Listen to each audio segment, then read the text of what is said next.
معزز خواتین، السلام علیکم ورحمۃ اللہ وبرکاتہ۔ نحمده ونصلي على رسوله الكريم، اما بعد فاعوذ باللہ من الشیطان الرجیم، بسم اللہ الرحمن الرحیم، رب اشرح لي صدری ويسر لي امری واحلل عقدۃ من لسانی یفقهوا قولی۔ یا ایھا الذین آمنوا قوا انفسکم واہلیکم نارا وقودها الناس والحجارة علیہا ملائکۃ غلاظ شداد لا يعصون اللہ ما امرهم ویفعلون ما یؤمرون۔ یا ایھا الذین کفروا لا تعتذروا اليوم انما تجزون ما کنتم تعملون۔ یا ایھا الذین آمنوا توبوا الی اللہ توبۃ نصوحا عسى ربکم ان یکفر عنکم سیئاتکم ویدخلکم جنات تجری من تحتها الانہار یوم لا یخزی اللہ النبی والذین آمنوا معه نورهم يسعى بين أيديهم وبأيمانهم يقولون ربنا أتمم لنا نورنا واغفر لنا إنك على كل شيء قدير۔ يا أيها النبي جاهد الكفار والمنافقين واغلظ عليهم ومأواهم جهنم وبئس المصير۔ ضرب الله مثلا للذين كفروا امرأة نوح وامرأة لوط كانتا تحت عبدين من عبادنا صالحين فخانتاهما فلم يغنيا عنهما من الله شيئا وقيل ادخلا النار مع الداخلين۔ وضرب الله مثلا للذين آمنوا امرأة فرعون إذ قالت رب ابن لي عندك بيتا في الجنة ونجني من فرعون وعمله ونجني من القوم الظالمين۔ ومريم ابنة عمران التي أحسنت فرجها فنفخنا فيه من روحنا وصدقت بكلمات ربها وكتبه وكانت من القانتين۔ صدق اللہ العظیم۔ شروع کرتی ہوں اللہ کے نام سے جو بے انتہا مہربان نہایت رحم فرمانے والا ہے۔ اے لوگو جو ایمان لائے ہو، بچاؤ اپنے آپ کو اور اپنے گھر والوں کو آگ سے، وہ آگ جس کا ایندھن انسان اور پتھر ہوں گے، جس پر بہت سخت کی تند خو فرشتے مقرر ہیں، جو اللہ کے حکم کی نافرمانی نہیں کرتے، وہی کرتے ہیں جو حکم دیے جاتے ہیں۔ اے لوگو جنہوں نے انکار کیا، آج معذرتیں نہ کرو، یقیناً تم تو وہی جزا دیے جا رہے ہو جو کچھ تم عمل کرتے رہے ہو۔ اے لوگو جو ایمان لائے ہو، توبہ کرو اللہ سے خالص توبہ، امید ہے کہ تمہارا رب تم سے تمہاری برائیوں کو دور کر دے گا اور تمہیں ایسے باغوں میں داخل کرے گا جن کے نیچے نہریں بہ رہی ہوں گی۔ جس دن اللہ نبی صلی اللہ علیہ وسلم کو اور ان لوگوں کو جو آپ کے ساتھ ایمان لائے رسوا نہ کرے گا، ان کا نور ان کے آگے آگے اور ان کی دائیں جانب دوڑ رہا ہوگا۔ وہ کہیں گے، اے ہمارے رب، ہمارا نور ہم پر مکمل کر دے اور ہم کو بخش دے، بے شک تو ہر چیز پر قدرت رکھنے والا ہے۔ اے نبی صلی اللہ علیہ وسلم، کفار اور منافقین سے جہاد کیجیے اور ان پر سختی کیجیے، اور ان کا ٹھکانہ جہنم ہے اور وہ بدترین ٹھکانہ ہے۔ اللہ تعالیٰ ان لوگوں کے لیے جنہوں نے کفر کیا ایک مثال بیان کرتا ہے۔ نوح علیہ السلام کی بیوی کی اور لوط علیہ السلام کی بیوی کی، وہ دونوں ہمارے نیک بندوں کی زوجیت میں تھیں، لیکن انہوں نے اپنے شوہروں سے خیانت کی تو وہ انہیں اللہ کے مقابلے میں کچھ بھی کام نہ آ سکے، اور دونوں سے کہہ دیا گیا آگ میں جانے والوں کے ساتھ تم دونوں بھی چلی جاؤ۔ اور اللہ تعالیٰ ایمان والوں کے لیے ایک مثال بیان کرتا ہے فرعون کی بیوی کی، جب وہ کہنے لگی، اے میرے رب، میرے لیے اپنے پاس جنت میں ایک گھر بنا دے، مجھے فرعون اور اس کے عمل سے نجات دے اور مجھے ظالم قوم سے نجات دے۔ اور مریم جو عمران کی بیٹی تھی علیہ السلام، جس نے اپنی شرمگاہ کی حفاظت کی، تو ہم نے اس میں اپنی روح سے پھونک دیا اس نے اپنے رب کے کلمات کی تصدیق کی اور اس کی کتابوں کی، اور وہ فرمانبردار لوگوں میں سے تھی۔ معزز خواتین، میری آج کی گفتگو کا موضوع بچوں کی تربیت ہے، گھر والوں کی تربیت ہے، اور اس کے ساتھ ساتھ ایک اسلامی معاشرے کے اندر، ایک خاندان کے اندر، اس دنیا میں ایک مسلمان عورت کی ذمہ داری۔ اس وقت میں نے آپ کے سامنے سورۃ التحریم کی آیت نمبر 6 سے 12 تک چند آیات پڑھی ہیں۔ اس میں اللہ تعالیٰ ایمان والوں سے مخاطب ہے۔ یا ایھا الذین آمنوا، اے لوگوں جو ایمان لائے ہو۔ وہ کون لوگ ہیں؟ وہ کہاں رہتے ہیں؟ اللہ تعالیٰ کا یہ خطاب کن سے ہے؟ کیا صرف آج سے 1400 سال پہلے کے لوگوں سے، یا ہم سے بھی؟ اگر ہم ایمان لانے والے ہیں تو اللہ تعالیٰ کا یہ خطاب ہم سے بھی ہے۔ یا ایھا الذین آمنوا، اے لوگوں جو ایمان لا چکے ہو، جو اپنے رب کو مانتے ہو، جو اس کے رسولوں کو مانتے ہو، جو اس کی کتابوں کو مانتے ہو، جو آخرت کے دن کو مانتے ہو، حساب کتاب پر یقین رکھتے ہو۔ یا ایھا الذین آمنوا، اے مان جانے والے لوگو، ماننے کے بعد کیا کرو؟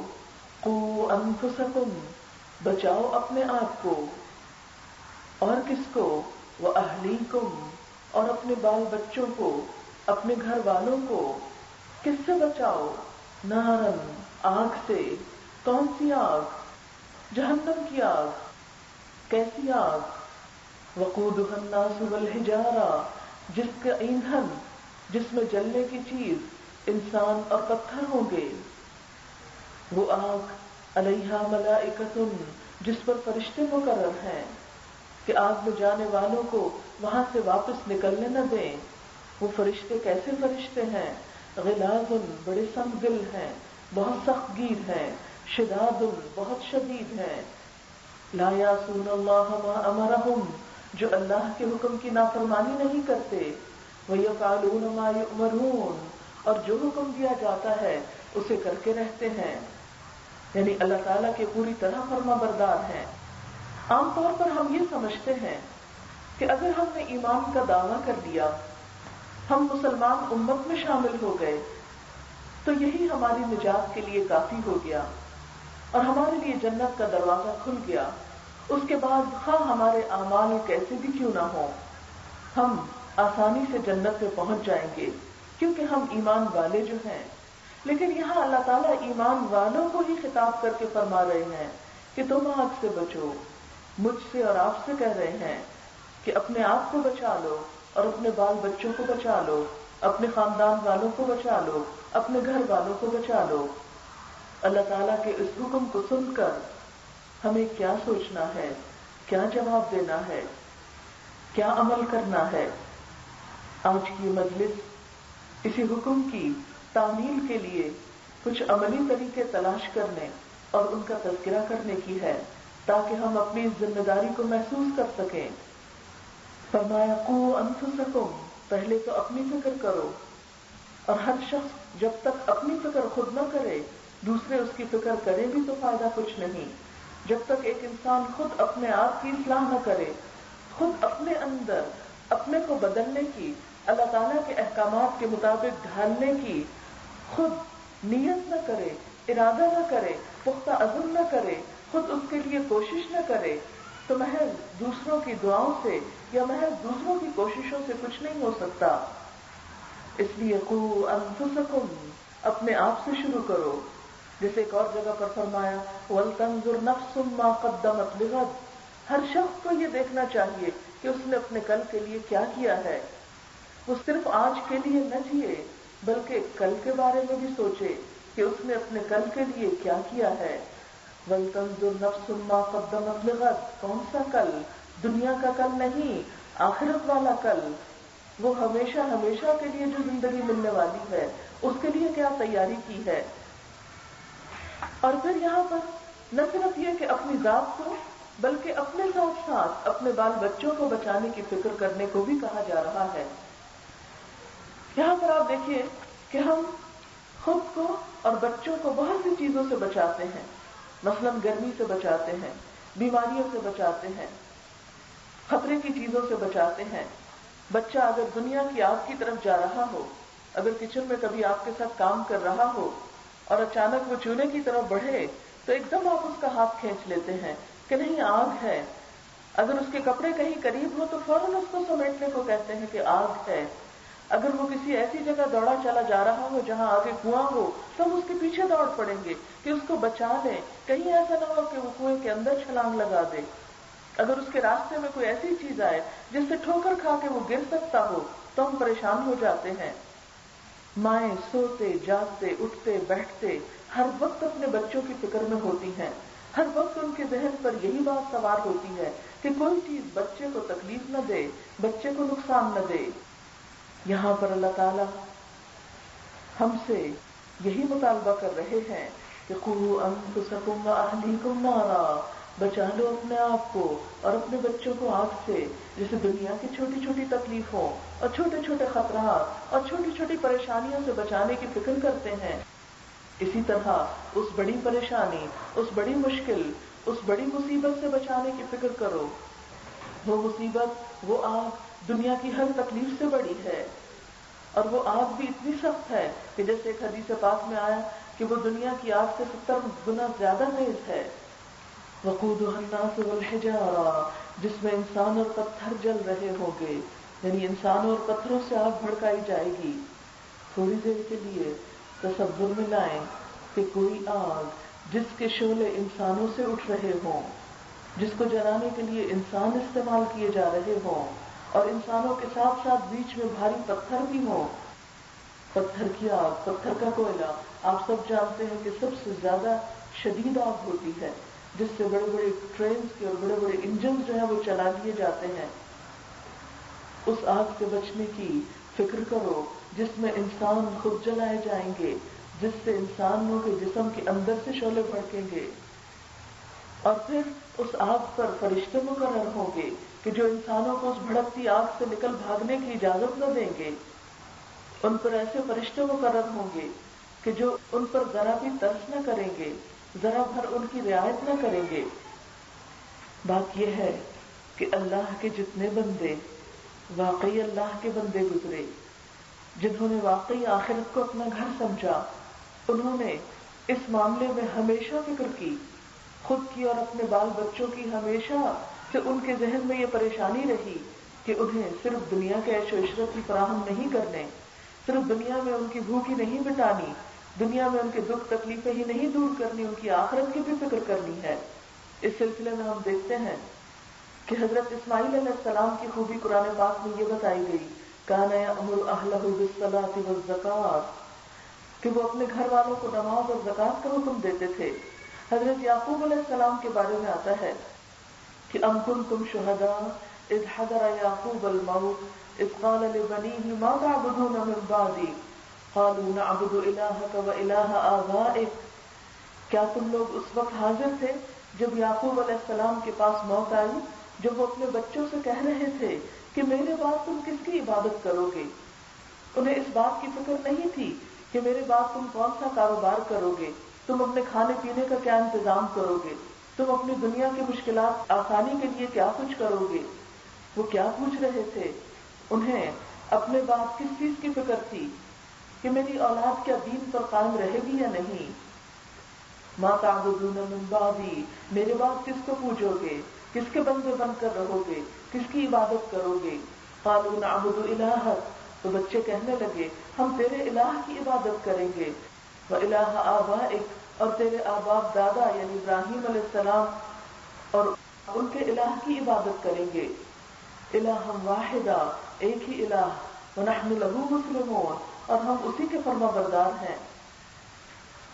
حضرت ابراہیم علیہ السلام نے، حضرت یعقوب علیہ السلام نے اور اللہ کے جتنے بھی نیک بندے گزرے ہیں، انہوں نے ہمیشہ مرتے وقت اپنی اولادوں کو اسی بات کی وصیت کی کہ ان کے بعد وہ دین سے پھر نہ جائیں. حضرت زکریا علیہ السلام جب اولاد کے لیے دعا کرتے ہیں تو ان کی پریشانی کس بات کی ہوتی ہے؟ وہ بچے کی پیدائش سے پہلے بھی جو دعا مانگتے ہیں وہ کیا ہے؟ رب ہب لی من الصالحین، رب ہب لی من لدنک ذریۃ طیبہ، کہ اللہ مجھے اپنے پاس سے صالح اولاد عطا کر، مجھے پاکیزہ اولاد عطا کر. اور اس وقت وہ یہی فکر کرتے ہیں کہ اللہ مجھے اولاد دے، انی خفت الموالی من ورائی، میں اپنے پیچھے اپنے آل عیال کی فکر کے بارے میں فکر مند ہوں کہ ان کے دین کا ذمہ دار کون ہوگا، ان کے دینی معاملات کو کون سنبھالے گا۔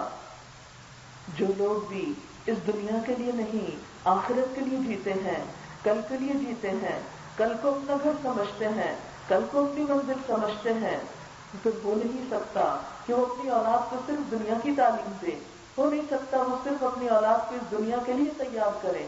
وہ لازماً اس فکر میں گھلے جائیں گے کہ ان کی اولاد آخرت کی تیاری کرے، ان کی اولاد ان کے مرنے کے بعد ان کے لیے صدقہ جاریہ بنے۔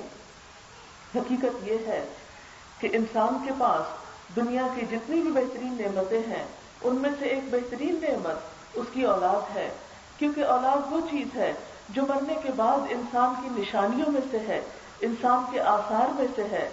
قرآن پاک میں سورۃ یاسین میں اللہ تعالیٰ فرماتے ہیں اِنَّا نَحْنُ نُحْيِي الْمَوْتَىٰ وَنَكْتُبُ مَا قَدَّمُوا وَآثَارَهُمْ وَكُلَّ شَيْءٍ أَحْصَيْنَاهُ فِي إِمَامٍ مُّبِينٍ۔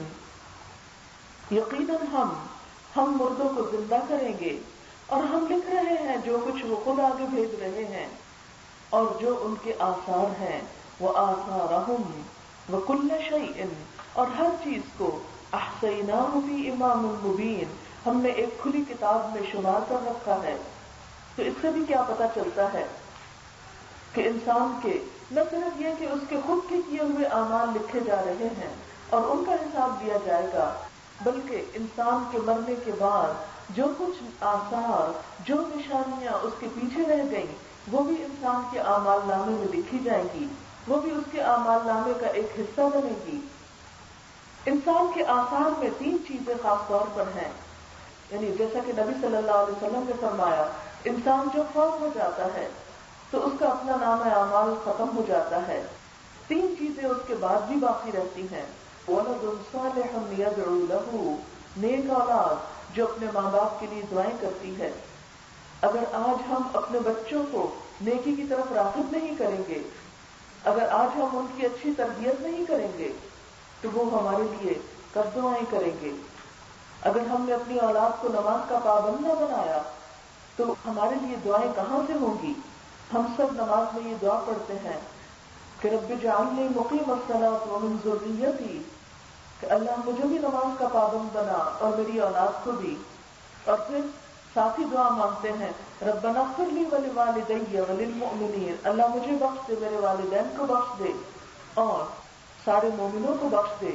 تو آج اگر ہم یہ دعا کرتے ہیں کہ اللہ ہماری اولاد کو نماز کا پابند بنا، تو کل یہی اولاد اگر نماز کی پابند ہے تو وہ ہمارے لیے دعا کرے گی ربنا اغفر لی ولوالدی۔ ایسی صورت میں اگر اولاد الگ سے دعا نہ بھی کرے تو نماز کے اندر ہر نماز میں وہ اپنے ماں باپ کو یاد کرے گی۔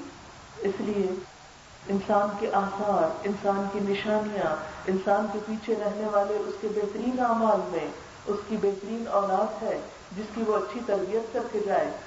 دوسرے وہ علم ہے جو انسان سکھا کر جائے، خواہ وہ اپنی اولاد کو سکھائے یا دوسرے لوگوں کو سکھائے، اور علم ينتفع به۔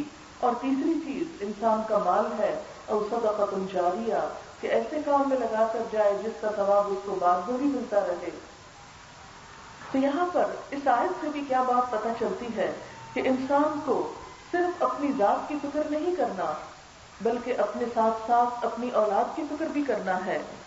نبی اکرم صلی اللہ علیہ وسلم نے فرمایا ما نحل والد ولده من نحل افضل من ادب حسن، کہ کوئی والد اپنی اولاد کو اس سے بڑھ کر کوئی تحفہ نہیں دے سکتا جتنا بہترین تحفہ اچھا ادب اور اخلاق ہے۔ یعنی ماں باپ اپنے اولاد کے لیے سب سے بہترین کمائی جو چھوڑتے ہیں وہ کیا ہے؟ بہترین اخلاق، بہترین ادب آداب جو انہیں زندگی بھر کام آتے ہیں، اور ان کی وہ نیکیاں پھر ماں باپ کے مرنے کے بعد ان کے کام آتی ہیں۔ اسی طرح ایک اور روایت میں نبی صلی اللہ علیہ وسلم نے فرمایا عن جابر بن سمرۃ قال قال رسول اللہ صلی اللہ علیہ وسلم لأن يؤدب الرجل ولده خیر من ان يتصدق للسائل، آدمی کے لیے کسی کو خیرات میں ڈھیر سارا مال دینے سے بہتر ہے کہ اپنے بچے کی اچھی تربیت کرنے اور اس کو نیک عادتیں سکھانے میں روپیہ خرچ کرے، یعنی بجائے اس کے کہ انسان مال کمانے کی دھن میں دن رات لگا رہے اور اپنے بچوں کو اگنور کر دے اور پھر وہ مال کما کر صدقہ کرنے جائے، تو اس صدقے سے بہتر کیا چیز ہے کہ انسان اپنے بچوں کو اچھا اخلاق اور اچھا ادب سکھائے۔ مال کمانا زندگی کی ضرورت ہے، لیکن مال کمانے میں یا کسی بھی اور شغل میں انسان اتنا مصروف نہ ہو کہ جس کی وجہ سے وہ اپنے بچوں کو اچھا ادب اور دین سکھانے سے محروم ہو جائے یا اس کے پاس وقت ہی نہ بچے۔ یعنی ڈھیروں مال اللہ کی راہ میں خرچ کرنا، اس سے بہتر کیا ہے کہ انسان اپنی اولاد کو بہترین تعلیم اور تربیت دے۔ یہ اسی وقت ہو سکتا ہے جب ہم اپنے دن کے اوقات میں اپنے بچوں کے لیے کچھ وقت ضرور نکالیں۔ پھر اسی طرح انسان اپنے بچوں پر ویسے بھی جو کچھ خرچ کرتا ہے وہ اس کے لیے بہترین صدقہ ہوتا ہے اور تمام صدقات میں سے بہتر۔ ایک حدیث میں آتا ہے، حضرت سراقہ بن مالک سے روایت ہے کہ نبی صلی اللہ علیہ وسلم نے فرمایا، کیا میں تمہیں نہ بتا دوں کہ بہترین صدقہ تیری وہ بیٹی ہے جو لوٹ کر تیری طرف آ جائے اور تیرے سوا اس کے لیے کوئی کمانے والا نہ ہو۔ یعنی اس سے کیا پتہ چلتا ہے کہ انسان اپنی اولاد کے لیے جو کچھ خرچ کرتا ہے صرف اس کے کھانے پینے کے لیے نہیں بلکہ اس کی تعلیم و تربیت اور اس کی دیگر ضروریات پوری کرنے کے لیے، وہ اس کے لیے بہترین صدقہ ہے۔ یعنی صدقے کی کئی قسمیں ہیں اور اس میں سے بہترین صدقہ کیا ہے کہ انسان اپنے بال بچوں پر خرچ کرے۔ اگر اپنے بال بچوں کو محروم رکھ کے تعلیم سے یا ضروریات زندگی سے دوسرے لوگوں کو دیتا رہتا ہے تو وہ اس درجے کا صدقہ شمار نہیں ہوگا، کیونکہ اپنے اہل و عیال پر خرچ کرنا تو فرائض میں سے ہے۔ ایک شخص اگر فرض چھوڑ کر نفل کے پیچھے جا رہا ہے تو وہ فرض ادا کرنے کے درجے کو پا نہیں سکتا۔ کئی نوافل مل کر ایک فرض کی ادائیگی کا ذریعہ بنتے ہیں۔ تو ارشاد باری تعالیٰ ہے، یا ایھا الذین آمنوا قوا انفسکم واہلیکم نارا، اے لوگو جو ایمان لا چکے ہو، تمہارے فرائض میں ہے یہ بات کہ خود کو اور اپنے بچوں کو جہنم کی آگ سے بچاؤ۔ آپ دیکھیے کہ اس سلسلے میں ہمیں عملی طور پر کیا کرنا ہوگا، ہم کیا کریں کہ اپنے بچوں کو آگ سے بچائیں۔ تو آپ دیکھیے کہ اللہ تعالیٰ نے جو طریقہ اختیار کیا ہے وہ کیا ہے کہ پہلے خود سے شروع کرو۔ اس سے کیا پتہ چلتا ہے کہ بچوں کو اچھی تربیت دینے کے لیے اچھا نمونہ پیش کرنا انتہائی ضروری ہے۔ اگر کوئی شخص اپنے اچھے عمل کا بہترین نمونہ بچوں کے سامنے پیش کرتا ہے تو بچوں کی تربیت میں کچھ بھی مشکل نہیں ہوگی۔ تو شروع کہاں سے کرنا ہے؟ خود سے شروع کرنا ہے۔ اپنی غلط عادتوں کو اپنے اندر سے نکالنا ہے، فرائض کی پابندی خود کرنا ہے، حرام سے خود بچنا ہے۔ جب خود ہم بچنا شروع ہوں گے تو بچے بھی بچیں گے۔ بہرحال بچوں کی تربیت پیدائش سے پہلے ہی شروع ہو جاتی ہے۔ یہ بات میں اس لیے کر رہی ہوں کہ آپ میں سے بہت سی خواتین آئندہ مائیں بننے والی ہوں گی، لہذا وہ یا ان کی آگے اولادوں کی اولاد، تو یہ اسلام کا ایک اصول ہے کہ تربیت کی ابتدا پیدائش سے پہلے۔ کیسے؟ انسان ایک ماں جب پریگننٹ ہوتی ہے، حاملہ ہوتی ہے، تو اس وقت وہ دعا شروع کرے، اپنی نمازوں میں اٹھتے بیٹھتے خاص دعا کرے کہ یا اللہ مجھے صالح روح عطا کر، مجھے نیک اولاد عطا کر۔ وہی دعا جو حضرت زکریا علیہ السلام نے مانگی تھی، رب ہب لی من الصالحین، اللہ صالح لوگوں میں سے کوئی بچہ یا صالح انسانوں میں سے ایک انسان میرے گھر میں پیدا کر دے۔ اسی طرح اس دوران ماں کثرت سے ذکر الہی کرے، یعنی عام دنوں میں بھی کرنا چاہیے لیکن ان دنوں میں خاص طور پر۔ پھر اسی طرح کثرت سے قرآن پاک کی تلاوت اور اپنے آپ کو منفی خیالات سے بچا کر رکھے۔ پیٹ میں جو بچہ ہوتا ہے وہ ماں کے خون پہ پلتا ہے، اور خون جیسا کہ آپ جانتے ہیں کہاں سے پمپ ہوتا ہے؟ دل سے۔ دل خیالات کا مجموعہ ہے۔ اگر دل میں اچھے خیالات ہوں گے تو وہ پورے جسم میں انسان کے اندر ایک پازیٹیو ایٹیچیوڈ پیدا کریں گے اور وہی رویہ بچے پر بھی اثر انداز ہوگا۔ لہذا اچھے خیالات کے لیے پھر کیا ضروری ہے کہ فرائض کی پابندی کی جائے، ذکر کی کثرت کی جائے، قرآن کی تلاوت کی کثرت کی جائے اور اچھی مجلس میں بیٹھا جائے. ایسے لوگوں کے پاس نہ بیٹھا جائے کہ جو انسان کے اندر شیطانی خیالات اور شیطانی وسوسے پیدا کرتے ہوں. جتنی اچھی ماں کی سوچ ہوگی اتنی اچھی سوچ بچہ لے کر پیدا ہوگا، کیونکہ جو ماں سوچتی ہے وہ بچے پر بھی اثر انداز ہوتا ہے. ماں خوش ہے تو بچہ بھی خوش ہوگا، ماں غمگین ہے تو بچہ بھی غمگین ہوگا. جو کیفیات اس وقت ماں کے اوپر گزرتی ہیں وہی بچے کے اوپر گزر رہی ہوتی ہیں. لہذا ماں اس دوران خاص طور پر اپنے آپ کو اللہ رب العزت کی طرف راغب کرے. بہت سی مائیں پریگننسی کا نام سن کے ہی پریشان ہو جاتی ہیں کہ کیا مصیبت گلے پڑ گئی. کبھی اس کے لیے شوہر کو قصوروار قرار دیتی ہیں، کبھی کسی اور کو، تقدیر کو، اور رونے دھونے میں وہ وقت گزار دیتی ہیں. آپ خود سوچیں کہ جس بچے کی ابتدا ہی ایک نفرت کے ماحول میں ہو رہی ہے اور انوانٹیڈ چائلڈ ہے وہ، اور اس کی اہمیت کا احساس ہی نہیں، تو وہ بچہ جب دنیا میں آئے گا تو وہ کیا کانفیڈنس لے کے آئے گا اور وہ اپنی آپ کو دنیا میں کتنا اہم انسان سمجھے گا کہ واقعی اسے اپنا رول پلے کرنا ہے. لہذا جب ایک ماں حاملہ ہو جائے تو وہ اسے اللہ کا فیصلہ سمجھ کر قبول کرے. اب اس کا ہر دن ایک جہاد ہے، اس کا ہر لمحہ ایک نیکی میں گزر رہا ہے. وہ اللہ تعالیٰ کے اس کام کو پورا کر رہی ہے کہ جو تخلیق کا عمل اللہ تعالیٰ نے ماں کے سپرد کیا ہے، وہ فطرت کے مقاصد کی تکمیل کر رہی ہے. لہذا وہ اللہ تعالیٰ کے خاص رحمت کی محتاج ہے اور خاص رحمت تلے ہے. اس لیے اس وقت کو اب پریشانی میں اور کڑھن میں اور جلن میں اور اس کیفیت میں نہیں گزارنا چاہیے. اس دوران عام اچھی کتابوں کا مطالعہ بھی ضروری ہے، لیکن اس کے ساتھ ساتھ خاص طور پر بچوں کی تربیت سے متعلق کتابیں ضرور پڑھیے، تاکہ آنے والے بچے کی تربیت کے لیے آپ کا ذہن صاف صاف بنتا چلا جائے اور اس کو زیادہ بہتر طور پر آپ ایکسپٹ کر سکیں. بہرحال جن کا یہ وقت گزر چکا سو گزر چکا. اب ولادت کا مرحلہ آتا ہے. ولادت کے مرحلے میں اس سے پہلے ہی جیسے حضرت مریم علیہ السلام کی والدہ نے دعا مانگی تھی کہ انی اعیذھا بک وذریتھا من الشیطان الرجیم، کہ اللہ میں اس کو اور اس کی اولاد کو شیطان مردود سے بچا کر تیری پناہ میں دیتی ہوں. تو ولادت کا جب مرحلہ قریب ہو تو کثرت سے یہ دعا بھی پڑھیں، آیت الکرسی پڑھیں، تاکہ بچہ جو دنیا میں آ رہا ہو وہ شیطان کے شر سے محفوظ رہے. نبی صلی اللہ علیہ وسلم نے فرمایا کہ ہر بچے کو شیطان پیدا ہوتے ہی ٹھوکا لگاتا ہے، اس کے لیے اللہ کا نام لیا جانا چاہیے. پھر اسی طرح اچھے انسان سے اس کو گھٹی دلوانی چاہیے، کیونکہ پہلے پہلے ہاتھ جو اس کے منہ میں لگتے ہیں ان ہاتھوں کے اثرات ہوتے ہیں. لوگ نبی صلی اللہ علیہ وسلم کے پاس بعض اوقات اپنے بچے لاتے تھے کہ آپ پہلی خوراک ان کو دیں. پھر اسی طرح 7ویں دن بچے کا نام بھی رکھا جائے، اچھا نام ہو. آج کل انوکھے ناموں کے شوق میں ہم بے معنی نام بعض اوقات رکھنا شروع کر دیتے ہیں. اس سے بچنے کی کوشش کرنی چاہیے. نام وہ رکھیں کہ جس کا کوئی اچھا معنی ہو، کیونکہ نام بھی شخصیت کے اوپر اثر انداز ہوتا ہے. ایک بچہ سب سے زیادہ جو سنتا ہے وہ اپنا نام ہی سنتا ہے.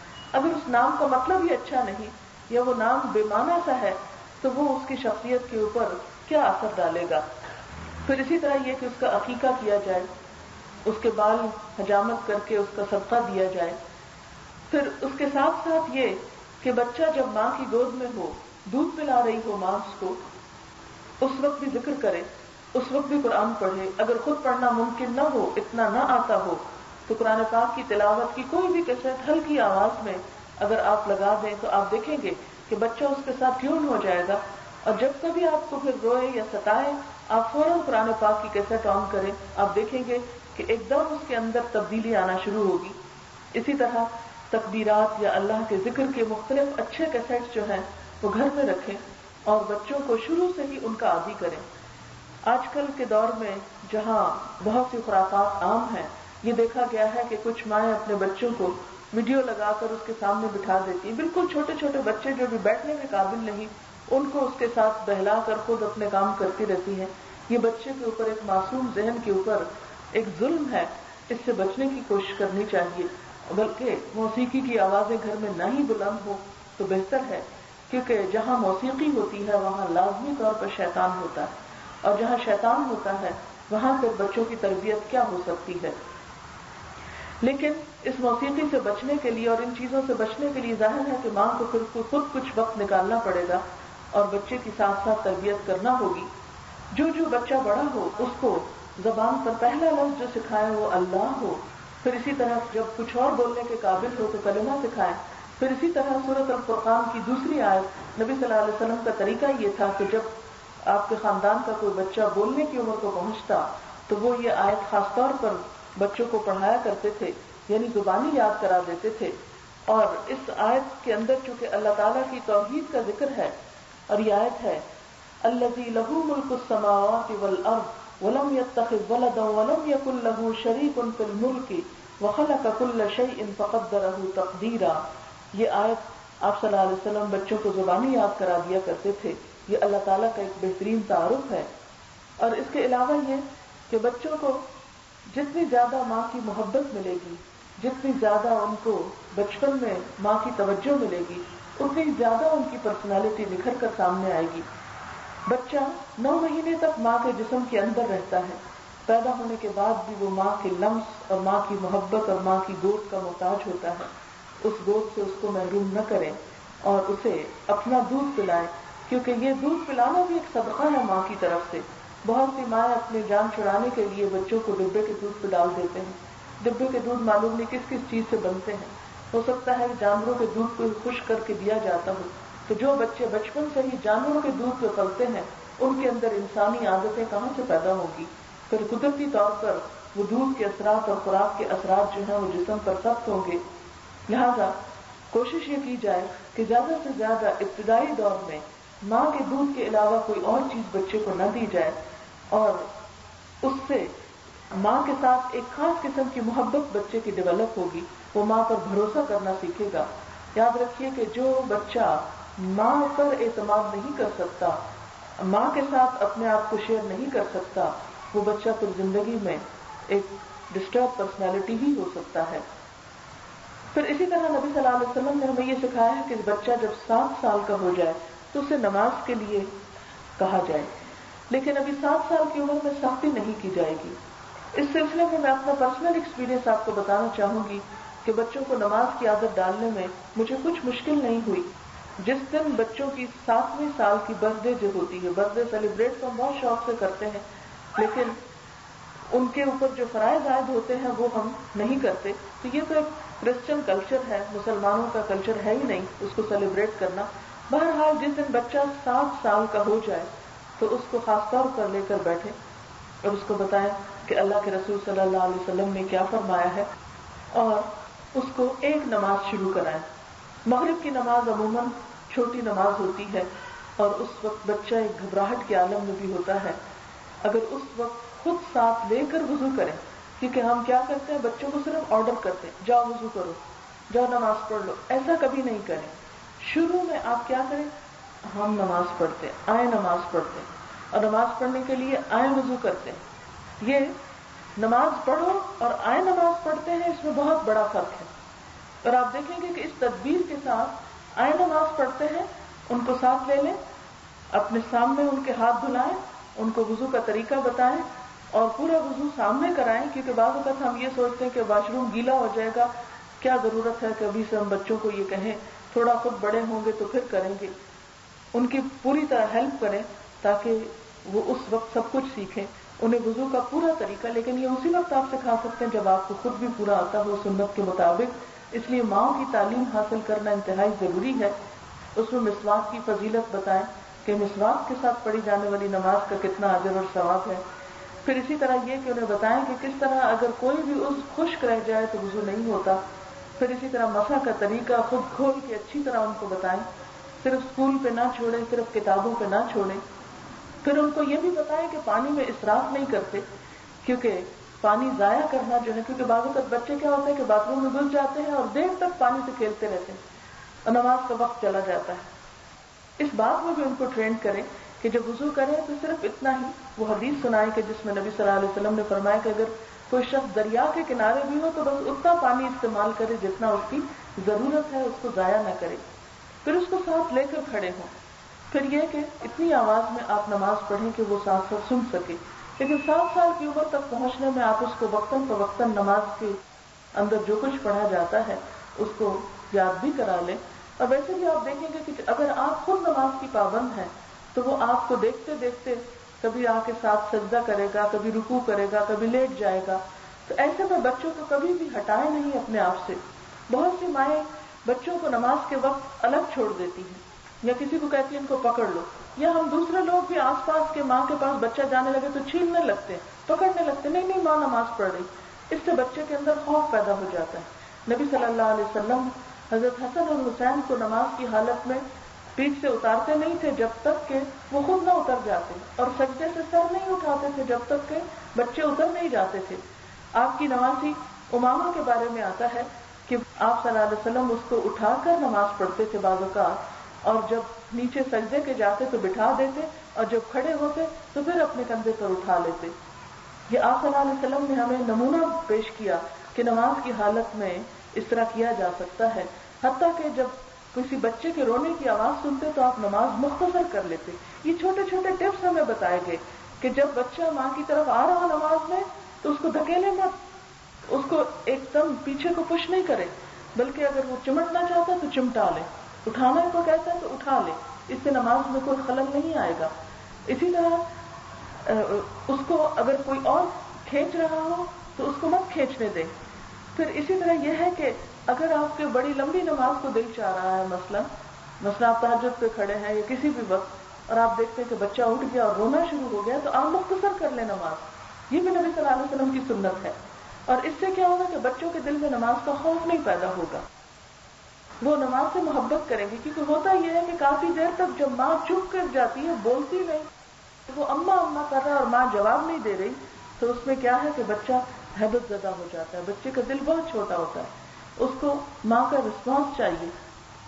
اس لیے اس وقت بھی مثلا اگر آپ اماں کا جواب ہاں یا جی میں نہیں بھی دے سکتے تو جو آپ پڑھ رہے ہیں اس کو ذرا سا لاؤڈلی پڑھ لیں، تاکہ بچے کو یہ ہو کہ ہماری ماں کو کچھ ہوا نہیں ہے، وہ زندہ ہے یا وہ جواب دے رہی ہے، اگرچہ آپ اس کی زبان میں جواب نہیں دیں لیکن کچھ نہ کچھ اس کو اپنی پریزنس جو ہے وہ فیل کروائیں۔ پھر اسی طرح یہ ہے کہ اس کو پڑھانے لگے تو ایک نماز سے شروع کریں، فرض سے شروع کر لیں، پھر اس کے بعد کچھ دن کے بعد جب آپ دیکھیں کہ مغرب میں وہ خود آنا شروع ہو گیا، اس کو یاد آ گیا کہ مجھے نماز پڑھنی ہے، تو ساتھ عصر شروع کر لیں، پھر اس کے بعد یہ ہے کہ ساتھ ظہر شروع کر لیں، اور ابھی صرف فرض پر رہیں، پھر کچھ عرصے کے بعد آپ عشاء شروع کر لیں، پھر فجر شروع کر لیں۔ فجر میں آپ 10 سال تک یہ کر سکتے ہیں کہ اگر راتیں بہت چھوٹی اور بچہ ٹائم پہ نہیں بھی اٹھ سکتا تو جس وقت اٹھتا ہے اس کو ساتھ کھڑا کر لیں، لیکن جب 10 سال کا بچہ ہو جائے تو آپ دیکھیں 7 سے لے کر 10 سال تک 3 سال ہوتے ہیں، یہ گریجولی اور سلولی بچے کو ساتھ لے کر چلنے میں بہت مددگار ہوتے ہیں۔ ایک کے بعد ایک نماز اور صرف فرض فجر کی سنتیں بھی ساتھ رکھیں، اور آپ دیکھیں گے کہ 10 سال تک ان کے اندر نماز کی عادت پڑ چکی ہوگی، لیکن اگر 10 سال میں بھی نہیں پڑتی تو اب آپ سختی کرنے کے مجاز ہیں، کیونکہ اپنی اولاد کی بھی ذمہ داری نبھانی ہے، ان کی بھی تربیت کی فکر کرنی ہے، صرف اپنے آپ کو نہیں اپنے بال بچوں کو بھی آگ سے بچانا ہے، اور اس کام کے لیے ضروری ہے کہ ہمیں طریقہ آتا ہو، ہمارے اپنے اندر انرجی ہو، ہمارا اپنا علم روز بروز بڑھتا چلا جائے۔ اس کے لیے آپ میں سے ہر ماں اپنا عمل دیکھے، کیا میں فرائض کو پورا کرنے والی ہوں، کیا میں حرام سے بچنے والی ہوں، کیا میں خود اللہ تعالیٰ کی اطاعت گزار ہوں، اور پھر جب اس کے اپنے عمل میں تبدیلی آئے گی تو وہ بچوں کے لیے ایک اچھی مثال ہوگی۔ جب ماں کے منہ سے، ماں کی زبان سے گالیوں کی بجائے اللہ کی محبت کی باتیں نکلیں گی، اللہ کے رسول صلی اللہ علیہ وسلم کی محبت کی باتیں نکلیں گی، تو بچہ لاشعوری طور پر ان سب چیزوں کو اختیار کرتا چلا جائے گا۔ ماں کی گود پہلا مدرسہ ہے، ماں کا درجہ باپ کے مقابلے میں بھی 3 گنا زیادہ ہے۔ نبی صلی اللہ علیہ وسلم کے پاس ایک شخص آیا اور اس نے پوچھا، یا رسول اللہ صلی اللہ علیہ وسلم میں سب سے زیادہ اچھا سلوک کس کے ساتھ کروں؟ تو آپ نے فرمایا اپنی ماں کے ساتھ۔ اس نے پھر پوچھا تو آپ نے فرمایا اپنی ماں کے ساتھ، پھر پوچھا، فرمایا ماں کے ساتھ۔ کیوں؟ اس لیے کہ ماں جنم بھی دیتی ہے، ماں تربیت بھی کرتی ہے، پالتی بھی ہے، ماں تعلیم بھی دیتی ہے، جنم دیتی ہے، پالتی ہے، تعلیم دیتی ہے. یہ 3 درجے ہیں نا، 3 کام کرتی ہے نا ماں. جب یہ 3 کام کرتی ہے تو باپ کے مقابلے میں 3 درجے زیادہ رکھتی ہے. باپ تو سارا دن باہر کمائی کرنے کو جائے گا، لیکن بچہ تو ماں کی گود میں ہوگا. بچہ تو ایک ایک ایکشن اور ایک ایک چیز ماں سے سیکھے گا. اور آپ دیکھیں گے کہ جو مائیں اپنے بچوں کے اندر صرف گفتگو کے ذریعے، صرف رات کی کہانیوں کے ذریعے اللہ کی محبت پیدا کر دیتی ہیں، وہ بچے بڑے ہو کر بھی جب کوئی مشکل پیش آتی تھی کہتے اللہ تعالیٰ آپ مدد کر دینا، میرا یہ حساب کا سوال مجھ سے حل نہیں ہو رہا، آپ مجھے سکھا دینا. وہ پھر اللہ سے مدد مانگتے ہیں. ان کا تعلق اللہ تعالیٰ سے خود بخود ڈیولپ ہوتا چلا جاتا ہے. اور اسی طرح جب بچے جوان ہو جائیں تو بھی ماں سے کبھی بھی وہ بے نیاز نہیں ہو سکتے. اگر آپ اپنی زندگی میں، اپنے دن میں ایک تھوڑا سا وقت مقرر کر لیں کہ لے بیٹھے بچوں کو، اگر چھوٹے ہیں تو کہانی سنائیں. آپ دیکھیں کہ میرا شیڈول انتہائی مصروف ہوتا ہے، صبح بھی، شام بھی، رات بھی، لیکن رات کا وقت ایسا ہوتا ہے کہ جس میں اپنے چھوٹے سے بچے کو سلاتے ہوئے چند باتیں ضرور سکھاتی ہوں. جو دن میں قرآن میں پڑھاتی ہوں ان میں سے چند موٹی موٹی باتیں بالکل بچے کے لیول پر ایک کہانی سی بنا کے اس کو سکھا دیتی. پچھلے ہفتے ہم سورۃ النحل پڑھ رہے تھے تو شہد کی مکھی کے بارے میں بڑا اچھا ذکر آتا ہے، بہت خوبصورت آیات ہیں. تو 2-3 دن میں نے شہد کی مکھی کی کہانی کہ وہ کیسے اڑتی ہے، کیسے رس چوستی ہے، کیسے شہد بناتی ہے، کتنے پھولوں کا رس چاہیے ہوتا ہے، مکھی کی عمر کتنی ہے اور کوئین مکھی کتنے انڈے دیتی ہے. اب آپ دیکھیں کہ یہ چھوٹی چھوٹی باتیں. پھر اسی طرح چڑیا کی کہانی، چڑیا کیسے اڑتی ہے، ہم کیوں نہیں اڑ سکتے. قرآن پاک میں آتا ہے نا کہ تم نے دیکھا نہیں ان پرندوں کو کس طرح ہوا نے انہیں تھام رکھا ہے، انہیں اللہ کے سوا کون تھامے ہوئے ہے. اب یہ پرندے اڑتے سب کو نظر آتے ہیں، اس میں ہمیں ہمارا رب کیوں نہیں نظر آتا؟ اس لیے نہیں نظر آتا کہ ہم نے کبھی اس طرح سوچا نہیں. تو اپنے بچوں کو ایسی سوچ دیں. لیکن آپ سوچ کہاں سے دیں گے؟ اسی وقت دیں گے نا جب آپ کے پاس سوچ ہوگی. آپ کہیں سے لے رہے ہوں گے، آپ کا خزانہ بھرا ہوا ہوگا. بچہ روتا ہے، فٹافٹ ٹافی نکال کے دے دیتی، کیونکہ ٹافیاں ڈالی نہیں آپ نے بیگ میں، تبھی نکلتی ہیں نا اور تبھی دے سکتے ہیں. اچھی باتیں آپ کے اندر سے کیوں نہیں بچے کے لیے نکل رہی؟ اس لیے کہ آپ نے خود اپنے اندر ڈالنے کی کوشش ہی نہیں کی. کبھی ہوا کسی درس پہ چلے گئے نہیں، کبھی کبھار کی بات نہیں. یہ ریگولر بیسس پہ اپنا پروگرام بنائیں اور روز قرآن میں سے کچھ سنیں، کچھ پڑھیں، اور پھر ان چھوٹی چھوٹی باتوں کو بچوں کو صرف کہانی کے انداز میں بتاتے چلے جائیں. اور پھر آپ دیکھیں گے کہ آپ میرے چھوٹے بچے سے پوچھ لیں کہ چڑیا کیسے گھونسلہ بناتی ہے، کیسے انڈے دیتی ہے، پھر اس میں سے بچے کیسے نکل آتے ہیں، کتنے دن کے بعد نکلتے ہیں، یہ اس کو پتا ہوگا. حالانکہ اس نے کوئی کتاب نہیں پڑھی، اس نے اسکول میں نہیں پڑھا، لیکن یہ چھوٹی چھوٹی باتیں صرف کہانیوں کے انداز میں بچے بہت کچھ سیکھ جاتے ہیں. 3 سال میں بچے کی پرسنالٹی ڈیولپ ہو چکی ہوتی، اس کے اندر ڈھیروں معلومات سٹور ہو چکی ہوتی. آپ کیوں اس کو ڈمی بنا کر ٹیلی ویژن کے آگے بٹھائے ہوئے ہیں؟ کیوں اس کو کارٹون دکھا دکھا کے اس کا دماغ خراب کر دیا کہ وہ بھی ایک کارٹون ہی بن چکا؟ کیا ہماری تفریح کا ذریعہ صرف یہ مسخ شکلیں ہیں؟ مسخ شکلیں یعنی ہم کس میں تفریح ڈھونڈ رہے ہیں؟ ہم بچے کو کھلانا چاہتے ہیں، ہم بچے سے جان چھڑانا چاہتے ہیں، بس اس کو اس آلے کے آگے جا بٹھاتے ہیں. ہماری بجائے وہ ٹیلی ویژن ہمارے بچوں کی تربیت کر رہا ہے. اور پھر قیامت کے دن آپ کو ماں ہونے کا اجر کہاں سے ملے گا؟ آپ وہ رتبہ اور وہ مقام کے جس میں کہا گیا جنت ماں کے قدموں کے نیچے ہے، وہ آپ کے قدموں کے نیچے سے جنت کیسے پھوٹے گی؟ اگر آپ نے بچہ ٹیلی ویژن کے حوالے کر رکھا ہے کہ وہ اٹھتے بیٹھتے چلتے پھرتے سوتے جاگتے بس اسی کے ساتھ اٹیچڈ ہے. اس لیے کہ بچے کو محبت چاہیے ہوتی ہے نا، کیئر چاہیے ہوتی ہے. جب اسے ماں سے نہیں ٹیلی ویژن سے مل رہی ہے تو اس کی ساری توجہ ٹیلی ویژن ہی ہوگا، اس کی ساری محبت اسی کے ساتھ ہوگی، اس کی ساری دلچسپی اسی کے اندر ہوگی. ماں کے ساتھ بھلا کیوں ہوگی؟ ماں سے کیا ملا اس کو؟ ماں نے تو خود پالنے میں بھی پورا کردار ادا نہ کیا، اسے نوکروں کے حوالے کر دیا. تو ٹھیک ہے، آپ کی مصروفیات ہو سکتی ہیں، آپ کی اور ذمہ داریاں ہو سکتی ہیں، آپ بیمار ہو سکتی ہیں، سب کچھ اپنی جگہ ہے. لیکن خدا کے لیے جس طرح ایک مرغی اپنے پروں کے نیچے بچوں کو لے بیٹھتی ہے، یعنی ان پروں کے نیچے ان کو پروٹیکٹ کرتی ہے تھوڑی دیر کے لیے. آپ دیکھیں سارا دن نہیں پروں کے نیچے رکھتی، سارا دن ہو بھی نہیں سکتا. وہ ان کو لے کے دانا دن کا کھلا رہی ہوتی. دیکھیں ایک جانور اپنے بچوں کو سکھا رہا ہے کھانا کیسے، ماں نہیں سکھا رہی. مرغی ان کے اندر آپس میں محبت اور پیار پیدا کر رہی ہے، ان کو ساتھ ساتھ لیے پھر رہی، اکٹھا کیے ہوئے. ہمارے بچے بکھرے ہوئے ہیں، ان کو ہم ایک ٹیبل پہ ایک جگہ ایک اکٹھا کر ہی نہیں پا رہے. کیوں؟ اس لیے کہ ہماری دلچسپی کچھ ہے، بچوں کی کچھ اور ہے، اور انڈیویجولزم کا زمانہ ہے، ہر ایک اپنی دلچسپی پہ چلے. نہیں، ہمیں وہ فرض ادا کرنا ہے کہ جو امت کی ماؤں نے کیا. اور صحابیات کے واقعات آپ اپنے لیے بھی پڑھیں. آپ سب اپنے لیے صحابیات کے کہانیاں زندگی میں ایک دفعہ ضرور پڑھ لیں کہ ان لوگوں نے کس طرح اپنے بچوں کی تربیت کی. کیونکہ ایک لیکچر میں تو میں سب کچھ کر نہیں سکتی، صرف چند ایک آپ کو مشورے دے سکتی ہوں، چند ایک باتیں بتا سکتی ہوں کہ جن پہ آپ چل کے آگے جا کے اپنے بچوں کو کچھ سکھا سکیں. اپنے بچوں کے لیے اچھا لٹریچر، اچھی کہانیاں، اچھی سٹوری بکس. آپ دیکھیں فیروز سنز نے بھی کچھ چھاپی ہیں، ادارہ بطول نے چھاپی ہیں، ادارہ حسنات نے چھاپی ہیں، دعوی اکیڈمی نے چھاپی ہیں، اور کچھ اداروں نے. اچھی کیسٹس ان کو سنائیں کہ جس میں کہانیاں ہوں، بچوں کی کہانیاں. بہت سی ایسی کیسٹس اویلیبل ہیں، اچھی پوئمز اویلیبل ہیں، وہ ان کو سنائیں. بہت سی مائیں شکایت کرتی ہیں کہ بچے میوزک نہیں چھوڑتے. آپ نے میوزک کا الٹرنیٹ دیا کیا ہے بچوں کو جب کچھ اور مارکیٹ میں اویلیبل نہیں؟ بہرحال چونکہ یہ معاملہ ایسا نہیں کہ ہم اس کو اگنور کر دیں، ہم سے چونکہ پوچھا جانا ہے، اس لیے ہمیں اس پر توجہ دینے کی ضرورت ہے. اور پھر سب سے بڑی بات یہ کہ اگر آپ ان کو زبانی تعلیم نہیں بھی دے رہے تو ایک ماحول دیں. ایک اچھا ماحول جو ہے وہ ایک بہترین نشو و نما کے لیے خود بخود مدد کرتا ہے. آپ دیکھیں کہ جب بچے چھوٹے ہوتے ہیں، مائیں اگر درس پہ جاتی ہیں تو عموماً بچوں کو چھوڑ دیتی ہیں کہ ہائی شور کریں گے، ٹربل کریں گے. ٹھیک ہے، اگر آپ کی کوئی ایسی ذمہ داری ہے کہ جس میں آپ کو کام کرنا ہے تو بچہ اگنور ہو سکتا ہے. لیکن عموماً کیا ہوتا ہے کہ اگر بچے ایسی مجلسوں میں شروع سے جانے لگے تو ان کے لیے یہ سب کچھ اجنبی نہیں رہتا. آپ نے حضور صلی اللہ علیہ وسلم کی وہ حدیث سنی ہوگی کہ جس میں آتا ہے کہ آپ صلی اللہ علیہ وسلم بعض اوقات نماز کم کر دیتے تھے، چھوٹی کر دیتے تھے کہ کوئی بچے کے رونے کی آواز آ جاتی تھی، آپ ماں کو اذیت نہ دیتے تھے.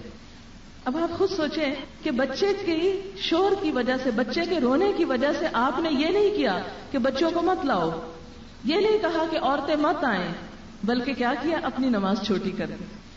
آپ سوچیں کہ صحابہ کرام کی کیا خواہش ہوگی کہ ایک ایک نماز نبی صلی اللہ علیہ وسلم کے ساتھ کتنی کتنی لمبی ہو، لیکن آپ نہ بچوں کو محروم کرتے تھے اور نہ ماؤں کو محروم کرتے تھے. لیکن وہ بچے بھی آہستہ آہستہ یوزڈ ہو جاتے تھے، عادی ہو جاتے تھے عبادت گاہوں میں جانے کے لیے، دین کی مجلسوں میں جانے کے لیے. ان کے اندر بھی پھر ایک شوق آئے گا. پھر آپ دیکھیں کہ جب اپنے بچوں کو آپ اچھی کمپنی دیں گے، اچھے دوست دیں گے، تو آپ کی بہت بڑی ذمہ داری دور ہو جائے گی، ختم ہو جائے گی. لیکن اگر اس کے پاس اچھی کمپنی نہیں تو آپ دیکھیں گے کہ گھر کی ساری تعلیم اس کے اوپر بیکار ہو جائے گی. کوئی ماں یہ نہیں کر سکتی کہ 24 گھنٹے اپنے بچے کو اپنی آنکھ کے سامنے رکھے، اپنی نظر کے سامنے رکھے، یا ہر وقت اس کو لیکچر پہ لاتی رہے، یا ہر وقت اس کے ہاتھ پکڑ کے اس کو اچھا برا سکھاتی رہے. لیکن ایک اچھا ماحول دینا، اچھی تعلیم کے لیے تھوڑا سا وقت نکالنا، اچھا عملی نمونہ اس کے سامنے پیش کرنا، یہ ساری چیزیں مل کر مددگار ہوتی ہیں. اور جب تک ان ساری چیزوں پہ ہم توجہ نہیں دیں گے اس وقت تک مسئلہ حل نہیں ہو. تو ہمیں پھر کیا کرنا ہے؟ جیسے کہ اللہ تعالیٰ نے فرمایا قوا انفسکم، اپنے آپ کو بچانا ہے، یعنی خود اپنی دینی تعلیم و تربیت کا اہتمام کرنا ہے. اپنے لیے اچھی کمپنی، اچھی صحبت، اچھے دوست تلاش کرنے ہیں تاکہ ہمارے ایمان کا لیول بڑھے. جب ہمارا ایمان بڑھے گا تو قدرتی طور پر ہمارے سے بچوں میں انرجی ٹرانسفر ہوگی، بچوں کو ایک اچھا ماحول ملے گا، بچوں کو اچھی بات سننے کو ملے گی، اور اس طرح نسلیں ایک ایمان کے سائے تلے پروان چڑھتی چلی جائیں گی.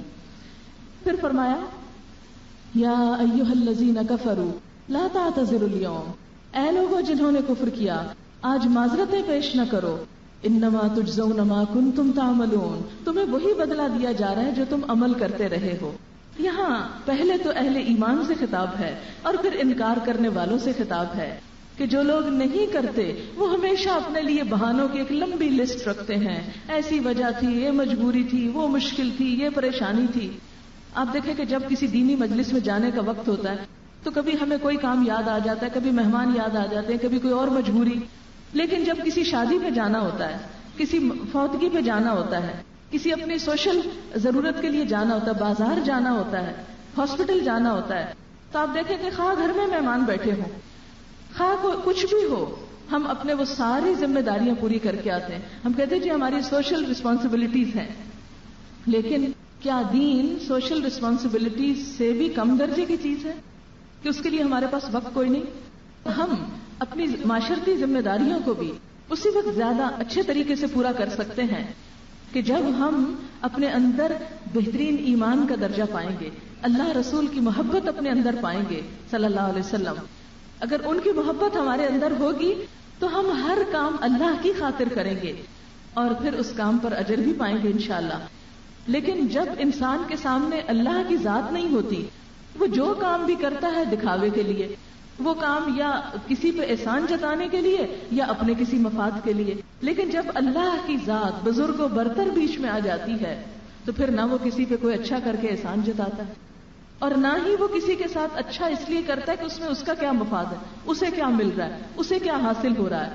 وہ تو کیا چاہتا ہے کہ اس کا رب راضی ہو جائے، اور اللہ تعالیٰ بھی وَلَسَوْفَ يَرْضَىٰ، وہ بھی اس سے راضی ہو جائے گا. جب ہم اس کی رضا کی فکر کریں گے تو وہ ہمیں راضی کرے گا. رضی اللہ عنہم ورضوا عنہ، وہ اللہ ان سے راضی ہو گیا اور وہ اللہ سے راضی ہو گئے. یہ دو طرفہ معاملہ ہوتا ہے نا. اگر ہم کوئی کام اللہ کی رضا کے لیے نہیں کر رہے اور ہم چاہتے ہیں کہ اللہ ہمیں راضی کر دے، یہ بھلا کیسے ممکن ہے؟ اگر کوئی شخص یہ دیکھنا چاہے اللہ تعالیٰ کی نگاہ میں اس کا مقام کیا ہے، یعنی میرا مقام اللہ کی نگاہ میں کیا ہے، تو مجھے یہ دیکھنا چاہیے میرے دل میں اللہ کا کیا مقام ہے، میں اللہ کی بات کو کتنی اہمیت دیتی ہوں، میں اس کو کتنا یاد کرتی ہوں. کیونکہ اللہ تعالیٰ کا فرمان ہے نا، فاذکرونی اذکرکم واشکروا لی ولا تکفرونی، مجھے یاد کرو میں تمہیں یاد کروں گا. یہ تو دو طرفہ معاملہ ہے نا. اس کے لیے جہاں کہیں آپ کو کوئی دینی مجلس ملے آپ اس میں باقاعدہ شریک ہوں. سبحانک اللہم و بحمدک نشہد ان لا الہ الا انت نستغفرک و نتوب الیک. والسلام علیکم ورحمۃ اللہ وبرکاتہ.